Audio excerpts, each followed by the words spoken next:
اعلی حضرت مفتی اعظم حجت الاسلام بریلی تجھے سلام۔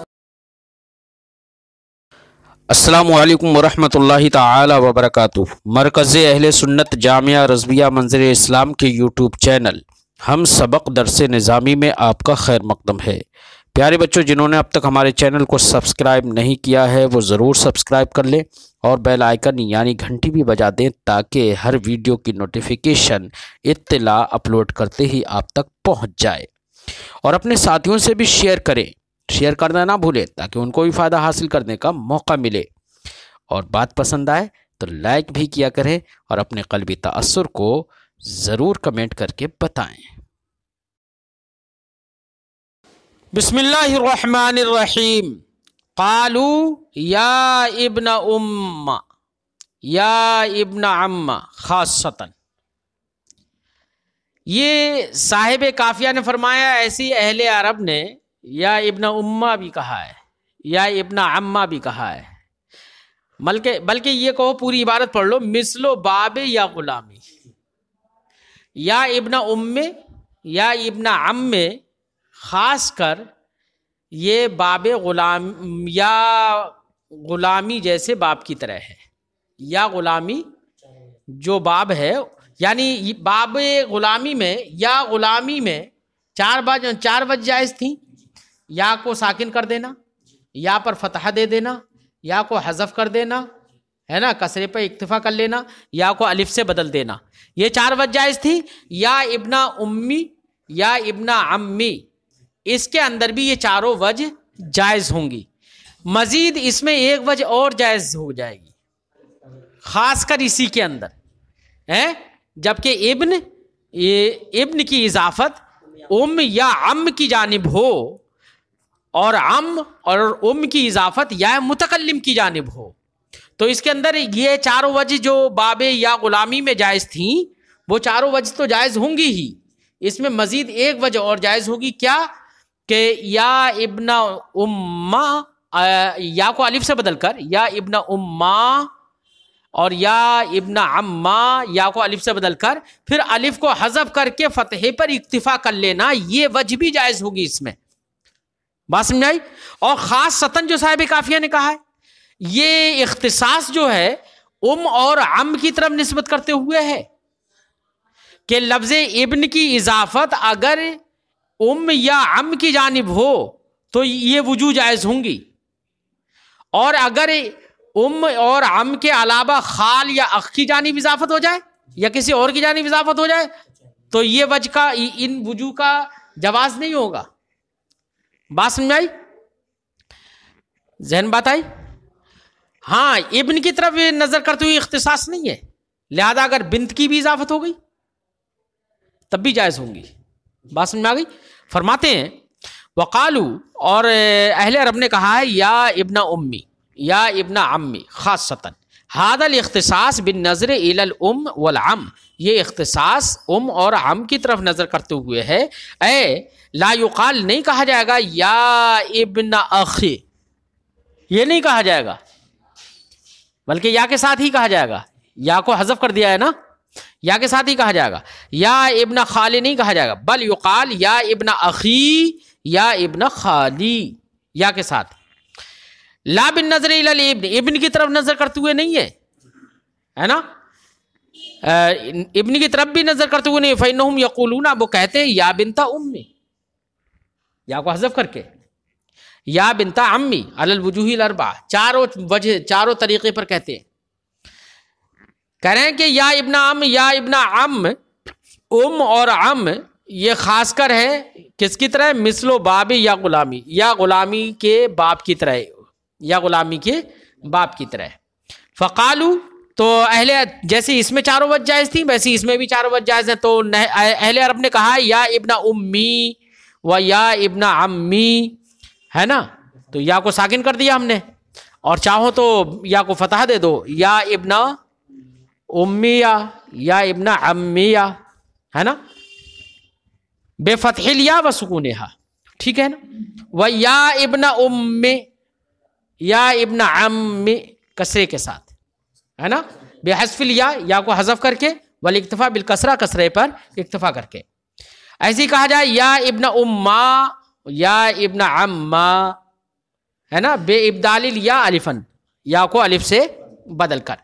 وقالو، اور اہل عرب نے ابن عم کے اندر، یا ابن عم یا ابن ام کے اندر کہا ہے بے زیادت وجہ آخر، ایک دوسری وجہ کی زیادتی کے ساتھ. اس میں ایک اور وجہ بھی جائز ہے. میں نے کہا تھا نا کہ ایک مزید وجہ ہے، 4 تو وجہ جائز ہی ہیں، ایک اور وجہ جائز ہے. کیا؟ شذ فی المضاف الی یا المتکلم، جو وجہ یہاں پر تو شاذ نہیں ہے، لیکن اس کے علاوہ دیگر جو مضاف ہوں یا متکلم کی جانب، اس میں وہ وجہ شاذ ہے، نادر ہے، نہیں پائی جاتی ہے یا کم پائی جاتی ہے. وہ کون سی وجہ ہے؟ وہ یا ابن ام، یا ابن عم، فتح پر اکتفا کر کے، بحذف الالف، الف کو حذف کر کے، والاکتفا بالفتحہ، اور فتحے پر اکتفا کر کے. یہاں پر یہ کیوں کیا کہ الف سے یا کو الف سے بدلا اور یا الف کو حذف کر کے اس کے فتحے پر اکتفا کر لیا، جبکہ یہ صرف انہی کے اندر وجہ جائز ہے اور مناسب، مطلب شاذ نہیں ہے، دیگر کے اندر یہ شاذ ہے. اس کی وجہ کیا ہے اکتفا کر لینے کی؟ تو اس کی وجہ اور دلیل دے رہے ہیں. دلیل دے رہے ہیں لکثرت الاستعمال، کثرت استعمال کی وجہ سے. ان کا استعمال بہت زیادہ ہے، ابن عم اور ابن ام، ان کا استعمال اہل عرب میں بہت زیادہ، محاورات عرب میں بہت زیادہ ہے. وطول اللفظ، اور اس میں ایک لفظ بھی تو بڑھ گیا نا، کون سا؟ ابن بڑھ گیا. کیا بڑھ گیا؟ یا ابن عمی. تو دیکھو دوسرے یا غلامی جو تھا تو اس میں تو 2 ہی لفظ تھے، غلام اور یا متکلم، اس میں ابن بھی بڑھ گیا تو ایک لفظ بھی بڑھ گیا، تو طول لفظ ہو گیا. ٹھیک ہے نا. وثقل التضعیف، اور یہاں پر جو ثقل تھا وہ ڈبل ہو گیا، دوہرا ہو گیا. کیسے؟ ام اور ام ہے نا، یا غلامی میں دیکھ لو آپ، یا متکلم، غلام کی اضافت یا متکلم کی جانب ہے، وہاں پر کوئی شدت والا لفظ نہیں ہے، اور یہاں پر ام تشدید ہے، ام تشدید ہے میم کی، ہے نا. اور تشدید جو ہے اس میں 2 حرف ہو جاتے ہیں نا. ثقالت، ایک تو وہ میم مشددہ تو ویسے ہی ہے، شدت تو اس میں ویسے ہی ہے، اوپر سے میم مشددہ ہے تو ڈبل وزن ہو جائے گا نا. ارے دوہرا لفظ ہوگا تو وزن بھی ڈبل ہوگا اس کا. تو یہ پوری مل ملا کے کثرت استعمال، طول لفظ اور ثقل تضعیف، پوری مل ملا کر ایک دلیل ہے. کیا ہے؟ اور یہ پوری دلیل کس میں پائی جا رہی ہے؟ ابن عم اور ابن ام کے اندر. لہذا یہاں پر یہ وجہ جائز ہوگی. کون سی؟ غیر شاذ ہوگی، یہی والی کہ الف پر، الف کو حذف کر کے فتح پر اکتفا کر لینا. اس کے علاوہ میں یہ وجہ شاذ ہوگی کیونکہ یہ پوری دلیل نہیں پائی جائے گی، وہاں پر کثرت استعمال نہیں پائے جائے، یا یہ کہ ثقل التضعیف نہیں پائے جائے. ایسا ہو سکتا ہے. بس میں فرماتے ولما کان من خصائص النداء الترخیم، خصائص ندا سے ترخیم بھی ہے. کس سے ہے؟ خصائص ندا سے ترخیم بھی ہے. شرع فی بیانی، تو مصنف علیہ رحمت و رضوان ترخیم کے بیان میں شروع ہو گئے.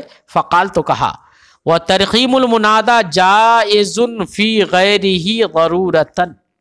یہ مصنف کی عبارت ہے. ترخیم المنادى جائز،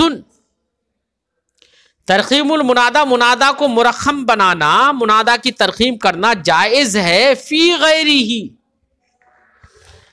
غیر منادہ میں. غیر منادہ میں تو منادہ کی ترخیم کہاں ہوگی؟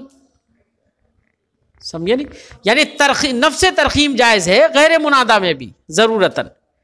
تو منادہ میں تو ضرورت بلا ضرور، جب بغیر ضرورت کے غیر منادہ میں جائز ہے تو منادہ میں تو مطلب مقصد یہ ہوتا ہے کہ جلدی سے کلام سے فارغ ہو جائے، ہوا جائے اور مقصد تک پہنچا جائے. تو یہاں پر تو ایک قسم کی ضرورت بھی ہوتی ہے، تو یہاں پر تو بدرجہ اتم ترخیم جائز ہوگی. ترخیم کہتے کسے ہیں؟ ترخیم کی تعریف آگے آ رہی ہے. اسی لیے صاحب شرح جامی اس عبارت کی توضیح کرتے ہوئے بیچ میں فرماتے ہیں ترخیم المنادى جائز واقع فی سعۃ الکلام. سعۃ کلام میں، کلام میں جہاں پر گنجائش ہو غیر ترخیم کی بھی، وہاں پر بھی ترخیم جائز ہے، بلکہ جواز میں تو عموم ہے، کہہ رہے ہیں کہ جائز ہی نہیں، دونوں طرف برابر ہی نہیں، بلکہ واقع ہے. کیا ہے؟ واقع ہے. من غیر ضرورت شعریہ، ضرورت شعریہ کے بغیر بھی جائز ہے، واقع ہے. دعت الیہ، جو ضرورت شعریہ ترخیم کی دعوت دے، بلائے اس کی طرف، داعی ہو اس کا. فإن دعت الیہ ضرورہ، لہذا اگر کہیں پر ترخیم کی کا داعی کوئی ضرورت ہو، فبالطریق الاولیٰ، تو بطریق اولا ترخیم واقع ہوگی وہاں پر. وَهُوَ فِي غَيْرِهِ، اور وہ یعنی منادا کے غیر میں واقع ہے، ضرورتاً، غیر منادا میں واقع ہے ضرورتاً، لے ضرورت شعریہ، مثلا ضرورت شعریہ کی بنا پر جو داعی ہوتی ہے ترخیم کی سیاحت کلام میں.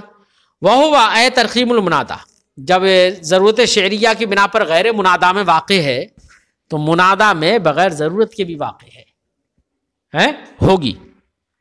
ترخیم کسے کہتے ہیں؟ تو ایک ہوتی ہے ترخیم مطلق، ایک ہوتی ہے ترخیم منادا. ترخیم مطلق کا ایک فرد ہے ترخیم منادا. بات سمجھائی؟ تو آگے صاحب کافیہ جو تعریف کر رہے ہیں، وہ ہوا حذف فی آخرہ تخفیفا، یہ ہے ترخیم کی تعریف. ترخیم کہتے ہیں آخر سے ایک آخر سے حرف کو یا چند حرفوں کو یعنی آخر سے حذف کر دینا تخفیفاً، یہ ترخیم کہلاتا ہے. اب کس کے آخر سے حذف کریں؟ تو منادا کی ترخیم میں منادا کے آخر سے حذف کریں گے. اور اگر مطلق ترخیم کی تعریف مانی جائے تو یہاں پر فی آخری میں ہا ضمیر مجرور کا مرجع جو ہوگا وہ اسم ہو جائے گا، تو مانا ہوگا کہ اسم کے آخر میں کیا؟ اسم کے آخر میں حذف کر دینا تخفیفاً، یہ ترخیم کہلاتا ہے، یہ مانا ہوگا. تو اب آپ تعریف کس کی مانیں گے؟ ترخیم منادا کی مانیں گے یا مطلق ترخیم کی تعریف مانیں گے؟ تو فرماتے ہیں کہ دیکھیے بحث تو منادا کی چل رہی ہے. کس کی چل رہی ہے بحث؟ منادا کی چل رہی ہے. تو یہ تعریف ترخیم منادا کی ہو تو مانا جب ترخیم منادا کی تعریف ہوگی تو مانا ہوگا وہ ہوا حذف فی آخرہ اے فی آخر المنادا. یعنی ترخیم منادا کی تعریف ہوگی تو مانا ہوگا کہ ترخیم منادا وہ ترخیم منادا یہ ہے کہ منادا کے آخر سے تخفیفاً حذف کر دینا. لیکن مطلق ترخیم کی بھی تو تعریف کی جا سکتی ہے. اگر مطلق ترخیم کی تعریف کی جائے گی تو مانا ہوگا کہ اسم، تو پھر ضمیر کا مرجع اسم ہو جائے گا. اسم کے آخر سے حذف کر دینا تخفیفاً، یہ ترخیم مطلق ہے. پھر اس پر جب مطلق اسم کی آخر سے حذف کر دینا ترخیم ہے، اسی کے افراد میں سے ایک فرد ہے کیا؟ منادا. اسم کے افراد میں سے ایک فرد کیا ہے؟ منادا ہے. تو منادا کی ترخیم کو اس پر پھر قیاس کر لیا جائے گا. بات سمجھ آ گئی؟ فرماتے ہیں چاہے تو تعریف ترخیم منادا کی مان لو، چاہے تعریف یہ ترخیم مطلق کی مان لو، کوئی حرج نہیں ہے. فرماتے ہیں وَهُوَ اے ترخیم المنادا حذف فی آخرہ، وہ منادا کے آخر میں حذف کرنا ہے تخفیفاً. یا اور یہ حذف کی علت کیا ہوگی؟ صرف اور صرف تخفیف ہوگی، کوئی دوسری علت نہیں ہوگی. تعلیل کی بنا پر اگر ترخیم ہو جائے، حذف ہو جائے تو اسے ترخیم نہیں کہیں گے. تعلیل کی بنا پر اگر حذف ہو جائے آخر سے، جیسے کہ قاضٍ آخر میں یا حذف ہو گئی تعلیل کی بنا پر، حسن، عصا، ہے نا، ایسی اور بھی بہت ساری صورتیں ایسی ہوں گی. تو اگر کہ تعلیل کی بنا پر یا کسی اور وجہ سے آخر سے حرف حذف ہو جا رہا ہے تو اس کا نام ترخیم نہیں ہے. ترخیم اسی صورت میں ہے جبکہ حذف آخر تخفیفاً ہو، اعلال وغیرہ کی بنا پر نہ ہو. فرماتے ہیں وَهُوَ اے ترخیم المنادا تخفیفاً اے لمجرد التخفیف، یہاں پر حذف آخر صرف اور صرف تخفیف کی بنا پر ہو، لا لعلت اخرى، کسی دوسری علت کی بنا پر نہ ہو، مفضیۃ الی الحذف، جو کہ علت حذف کی طرف پہنچانے والی ہو. کون سے حذف کی طرف؟ المستلزم للتخفیف، جو کہ حذف تخفیف کو مستلزم ہو جاتا ہے. فعلی ھذا یکون ذلک التعریف خصوصا مخصوصا بترخیم المنادا. تو اب اس صورت میں جیسے کہ ہم نے توضیح کی، اس صورت میں یہ تعریف ترخیم منادا کے یہ تعریف مخصوص ہو جائے گی ترخیم منادا کے ساتھ. وَيُعْلَمُ مِنْهُ ترخیم غیر المنادا، غیر منادا کی ترخیم اس سے معلوم ہوگی بالمقایسہ، قیاس کرنے کے ذریعے سے. وَيُمْكِنُ حَمْلُهُ، اور مصنف کا جو قول ہے نا تعریف میں، ترخیم منادا کی یہاں پر جو تعریف کی ہے ترخیم کی، اس تعریف میں جو قول ہے اس کو محمول کرنا ممکن ہے علی تعریف الترخیم مطلقہ، ترخیم کی تعریف پر مطلقاً، چاہے وہ تعریف ترخیم چاہے منادا میں ہو یا غیر منادا میں، مطلقاً.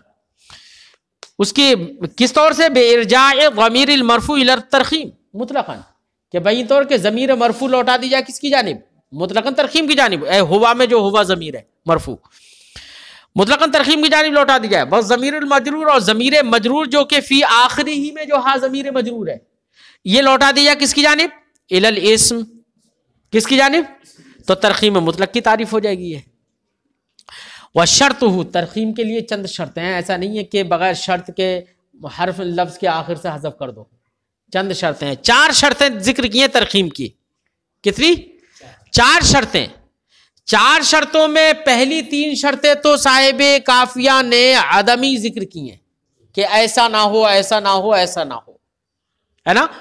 اور آخری شرط جو ہے چوتھی شرط وہ وجودی ہے. کیا ہے وہ؟ وجودی. فرماتے ہیں صاحب کتاب، فرماتے ہیں وہ شرط ہوئے شرط و ترخیم المنادا، منادا کی ترخیم کی شرط ہے علی تقدیر الاول، پہلی تقدیر پر.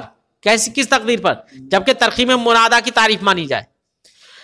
اور اگر دوسری تقدیر مان لی جائے کس کی؟ جبکہ مطلق ترخیم کی تعریف مانی جائے. تو فرماتے ہیں تو شرط ترخیم، تو شرط، تو یہاں پر شرط ہو میں جو ہا ضمیر جو ہے وہ ترخیم کی طرف لوٹے گی، مطلق ترخیم کی طرف. فرماتے ہیں اور شرط الترخیم، یا ترخیم کی شرط ہے اذا کانا واقعا فی المنادا، جبکہ ترخیم، ویسے تو مطلق ترخیم کی تعریف ہی، تو شرط الترخیم سے یہاں پر شرط ہو سے ہا ضمیر کا مرجع ترخیم ہوگا. ترخیم کی شرط تو اب مطلق ترخیم کی ہو گئی، لیکن آنے والے جو شرائط ہیں وہ تو اس ترخیم کے ہیں جو کہ منادا میں ہو. تو اسی لیے صاحب شرح جامی فرماتے ہیں کہ شرط الترخیم، ترخیم کی شرط اذا کانا واقعا فی المنادا، جبکہ ترخیم واقع ہو منادا میں، تو اس کی شرط یہ ہے، یہ کس صورت میں؟ اعلی تقدیر ثانی، دوسری تقدیر پر، جبکہ اس کی یعنی ترخیم جو تعریف کی گئی ہے ترخیم کی وہ ترخیم مطلق کی تعریف ہو. فرماتے ہیں کیا کتنی شرطیں ہیں؟ امور اربعہ، 4 شرطیں ہیں. ثلاثۃ منہا عدمیہ، 3 جو ہیں 4 شرطوں میں سے وہ عدمی ہے. وہ کون کون سی عدمی ہے؟ ہیا، پہلی شرط یہ ہے اللہ یکون مضافا، کہ منادا جس میں ترخیم کی جا رہی ہے، تو ترخیم جس میں کی جا رہی ہے تو وہ مضاف نہ ہو، نہ ہی حقیقتاً مضاف ہو، نہ حکماً مضاف ہو، یعنی نہ ہی مضاف ہو نہ ہی شبہ مضاف ہو. بات سمجھائی؟ کیونکہ اگر مضاف ہوگا یا شبہ مضاف ہوگا تو یاد رہے، مثال کے طور پر ہم کہہ رہے ہیں یا غلامی، کیا؟ یا غلامی، یا ہم نے کہا یا غلام زیدن، اے زید کے غلام. تو اب یہاں پر منادا کون ہے؟ غلام ہے نا، یا زید ہے؟ منادا کون ہے؟ ندا کس کو کی جا رہی ہے؟ زید کے غلام کو کی جا رہی ہے، غلام کو نہیں. تو غلام کو کی جا رہی ہے نہ کہ زید کو. اب ایسی صورت میں غلام کو آپ نے ندا کی تو منادا ہوا غلام. اب دیکھو غور کرو، اگر یہ مضاف ہے تو اس میں ترخیم نہیں کر سکتے، نہ ہی مضاف میں ترخیم کر سکتے، نہ ہی مضاف الیہ میں، چاہے مضاف ہو یا شبہ مضاف ہو. مضاف ہو یا شبہ مضاف ہو، 2 جز تو ہوں گے ہی، ایک مضاف ہو ایک مضاف الیہ. تو نہ ہی جزء اول میں ترخیم کر سکتے آپ، نہ ہی جزء ثانی میں. کیوں؟ اس لیے کہ جزء اول میں ترخیم کریں گے تو ترخیم ہوتی ہے آخر میں، اور جزء اول جو ہے وہ تو وسط ہے نا. جزء اول کا آخر کیا ہوگا؟ کلمے کا وسط ہو جائے گا، تو وسط میں ترخیم لازم آئے گی، اور یہ جائز نہیں ہے. اور اگر آخر میں یہاں پر آپ ترخیم کریں تو مضاف الیہ یعنی جو جزء ثانی ہے اس میں ترخیم کریں گے، اور جزء ثانی معنی کے اعتبار سے منادا ہے نہیں، یا ہے منادا؟ تو منادا نہیں ہے، اس لیے اس میں بھی ترخیم نہیں ہو سکتی. اس لیے شرط لگا دی اللہ یکون مضافا، مضاف نہیں ہونا چاہیے. فرماتے ہیں مضاف نہیں ہو، حقیقتاً بھی نہ ہو مضاف، اور حکماً بھی نہ ہو. فداخل فیہ المشبہ بالمضاف، تو اب اس کے اندر جب ہم نے حکماً کہہ دیا تو اسی میں داخل ہو گیا کیا؟ شبہ مضاف، یعنی مشبہ بالمضاف بھی اسی میں داخل ہو گیا. اذ لا يمكن الحذف من الاول، کیونکہ حذف اول سے جائز نہیں ہے، ممکن ہی نہیں ہے اول سے. اول سے مراد جزء اول، جزء اول سے حذف ممکن نہیں ہے. کیوں؟ لأنه لیس آخر اجزاء المنادا، کیونکہ وہ منادا کے اجزاء کا آخر نہیں ہے. نظرا الی المعنی، معنی کی طرف نظر کرتے ہوئے. بات سمجھ آئی؟ ولا من الثانی، اور نہ ہی جزء ثانی کے ثانی سے حذف کرنا جائز ہے، ممکن ہے. کیوں؟ لأنه لیس آخر اجزائی، کیونکہ جزء ثانی جو ہے وہ جزء ثانی منادا کے اجزاء کا آخر نہیں ہے. نظرا الی اللفظ، لفظ کی طرف نظر کرتے ہوئے. کیوں؟ اس لیے لفظ کی طرف نظر کرتے ہوئے کرنے کا مطلب یہ ہے کہ اعراب کس پہ جاری ہوتے ہیں؟ مضاف پر، نہ کہ مضاف الیہ پر. اس کا مطلب لفظ کے اعتبار سے یہ منادا کا آخر نہیں ہے نا. اور معنی کے اعتبار سے جزء اول منادا کا آخر نہیں ہے. کیوں؟ معنی کے اعتبار سے تو یہ مضاف جو ہے، اگر غور کیا جائے ندا تو اس کو ہو رہی ہے، لیکن معنی کے اعتبار سے یہ مضاف جو ہے اس کا جز ہے، وہ اس کی طرف مضاف ہے اس کی طرف مضاف الیہ کی جانب. تو معنی کے اعتبار سے یہ اس کا آخر نہیں ہے، کلمے کا آخر نہیں ہے. کیوں؟ اس لیے کہ اس کے بغیر تام نہیں ہو رہا ہے، یا ہو رہا ہے اس کے بغیر تام؟ مضاف الیہ کے بغیر تام ہی نہیں ہو رہا ہے معنی کے اعتبار سے. جب تام نہیں ہو رہا ہے تو اس کا مطلب وہ اس کو ملا کر یہ پورا جز ہے، پورا کلمہ ہے، پورا لفظ ہے. تو معنی کے اعتبار سے یہ آخر جز نہیں ہے. فرماتے ہیں لأنہ، کیونکہ یہ معنی کی طرف نظر کرتے ہوئے منادا کے اجزاء کا آخر نہیں ہے. کون سا؟ جزء اول مضاف. اور ولا من الثانی، اور ثانی سے بھی حذف کرنا ممکن نہیں ہے. کیوں؟ لأنہ لیس آخر اجزائی، کیونکہ وہ منادا کا اجزاء کا آخر نہیں ہے. نظرا الی اللفظ، لفظ کی طرف نظر کرتے ہوئے، کیونکہ لفظ کی طرف نظر کرتے ہوئے اعراب وغیرہ کس پر جاری ہوتے ہیں؟ مضاف پر. سمجھے نہیں؟ فرماتے فامتنع الترخیم فیہما بالکلیہ. تو اب دونوں میں، چاہے جزء اول ہو چاہے جزء ثانی ہو، دونوں میں ترخیم ممتنع ہو گئی بالکلیہ. اس لیے صاحب کتاب نے شرط لگا دی اللہ یکون مضافا. ٹھیک ہے نا؟ وَأَلَّا يَكُونَ مُسْتَغَاثًا، اور مستغاث بھی نہ ہو، یہ بھی شرط ہے. کیا ہے؟ مستغاث نہ ہو. کیونکہ مستغاث اگر ہوگا تو یا تو مستغاث باللام ہوگا، لام اس پر داخل ہوگا، تو لام کا اثر یہ ہے کہ اس پر جر آئے. کیا آ جائے؟ جر آئے. تو فرماتے مستغاث نہ ہو، لا مجرورن باللام، نہ ہی مجرور ہو لام کی بنا پر، مستغاث مجرور باللام ہو. لعدم ظہور اثر الندا، کیونکہ ندا کا اثر ظاہر نہیں ہو پائے گا. پھر وہاں پر ندا کا اثر نہیں ہوگا اس میں ظاہر. من النصب، ندا کا اثر کیا ہے کہ یا تو ندا کی بنا پر یا تو نصب آئے گا، یا یہ کہ مبنی علی الضم ہو جائے گا، ہے نا. وہ اثر ظاہر نہیں ہوگا کیونکہ لام کی وجہ سے وہ تو مجرور ہوگا. وجہ سمجھ میں آ گئی؟ فلم یرد علیہ ترخیم، تو اب اس پر ترخیم وارد نہیں ہوگی. کون سی ترخیم؟ الذی هو من خصائص المنادا، جو کہ منادا کے خصائص سے ہے. ولا مفتوحہ بزیادت الالف، اور نہ ہی منادا مستغاث، نہ ہی مستغاث بالالف ہو، کہ منادا مستغاث بالالف ہوگا تو فتح پر مبنی ہوگا، کیونکہ الف اپنے ماقبل فتح چاہتا ہے. بات سمجھ میں آ گئی؟ نہ ہی وہ مفتوح ہو زیادتی الف کے ساتھ، لأن زیادت تنافی الحذف، کہ بھئی الف تو اسی لیے زیادہ کیا ہے تاکہ درازگی صوت ہو جائے، اور آپ ترخیم کی بنا پر اس میں حذف کر دو. تو زیادتی جس مقصد کے لیے کی جا رہی تھی ترخیم اس کے خلاف ہے. ترخیم جو ہے وہ زیادتی کے منافی ہے، تو دونوں متنافیین کا اجتماع کیسے ہو جائے گا؟ فرماتے ہیں لأن زیادت تنافی الحذف، کیونکہ زیادتی حذف کے منافی ہے. ترخیم حذف کو چاہے گی اور وہاں پر زیادتی کی گئی ہے تو یہ حذف کے منافی ہے زیادتی. ولم یذکر المندوب، مصنف نے لا یکون مستغاثا تو کہہ دیا لیکن مندوب کا ذکر نہیں کیا. حالانکہ وہ اس کی وجہ یہ ہے کہ صاحب قافیہ کے نزدیک مندوب جو ہے وہ منادا میں داخل ہی نہیں ہے. صاحب قافیہ کے نزدیک کس میں داخل نہیں ہے؟ مندوب منادا میں داخل نہیں ہے، اس لیے اس کا ذکر نہیں کیا. وہ الگ ہے، اس لیے اس کو خارج کرنے کی بھی کیا ضرورت، اس کو نکالنے کی بھی کیا ضرورت. لیکن جن کے نزدیک مندوب منادا میں داخل ہے ان کے نزدیک یہ شرط لگائی جائے گی کیا کہ مندوب بھی نہ ہو، کیونکہ اگر مندوب ہوگا تب بھی ترخیم واقع نہیں ہوگی. کیوں؟ اس لیے کہ مندوب میں بھی ندبہ میں درازگی صوت مقصود ہوتی ہے، اسی لیے الف بڑھا دیتے ہیں اس میں، یا زیدہ، الف اور ہا بڑھا دیتے ہیں، یا زیدہ. درازگی صوت مقصود ہوتی ہے، تو درازگی صوت کے خاطر وہاں پر تو زیادتی ہوتی ہے، اور ترخیم حذف کا نام ہے، تو زیادتی حذف کے منافی ہوگی. تو جن کے نزدیک مندوب منادا میں داخل ہے ان کے نزدیک یہ شرط رہے گی. چونکہ صاحب قافیہ کے نزدیک داخل نہیں تھا، اس لیے صاحب قافیہ نے اس کو یہ نہیں کہا کہ لا یکون مندوبہ، مندوب نہ ہو، داخل ہی نہیں تھا. چونکہ فرماتے ولم یذکر المندوب، مصنف نے مندوب کا ذکر نہیں کیا، لأنہ غیر داخل فی المنادا، کیونکہ وہ منادا میں مصنف کے نزدیک داخل نہیں ہے. وما وقع فی بعض النسخ، اور بعض نسخوں میں یہ بات واقع ہے، کیا؟ قافیہ کے بعض نسخوں میں یہ ہے ولا یکون مندوبہ، مندوب نہ ہو. تو صاحب شرح فرماتے فکانہ من تصرف ناسخین، وہ تو کاتبوں کے تصرف سے ہے. صاحب قافیہ کے نزدیک جب داخل منادا نہیں ہے، منادا میں داخل ہی نہیں ہے، تو وہ ذکر کیوں کریں گے اسے؟ لیکن کچھ لوگوں نے ذکر کر دیا، کچھ نسخوں میں ہے، تو اس کا مطلب وہاں پر ناسخین لکھنے والوں نے جو کیا ہے اپنی طرف سے تصرف کر دیا ہے.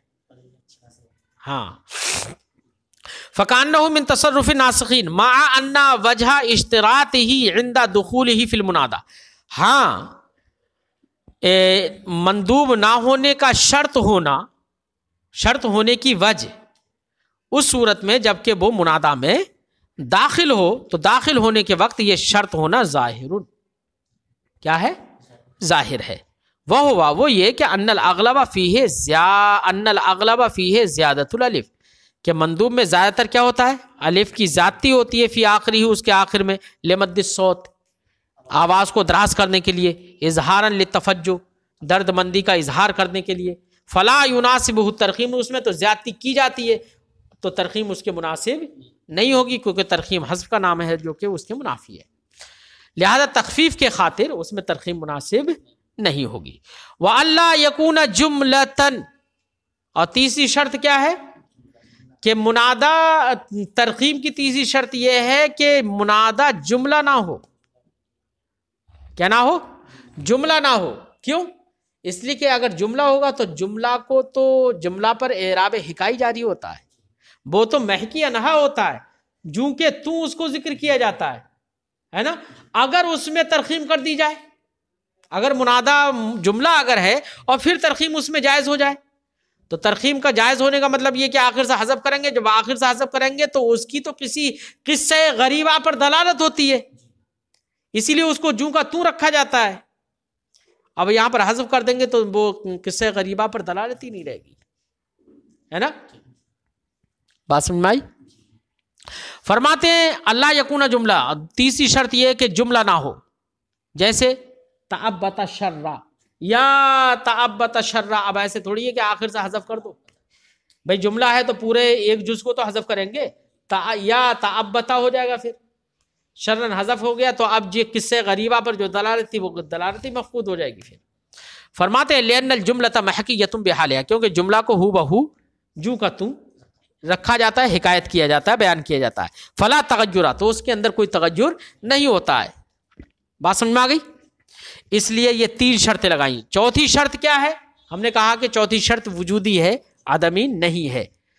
اب وہ وجودی کیا ہے؟ تو صاحب شرح فرماتے ہیں والشرط الرابع، چوتھی شرط ہے احد الامرین الوجودیین، دو وجودی امروں میں سے کسی ایک کا ہونا، پایا جانا. کیا ہے دو وجودی امر؟ فرماتے ہیں وہو ان یکون المنادا اما علما زائدا علی ثلاثۃ احرف.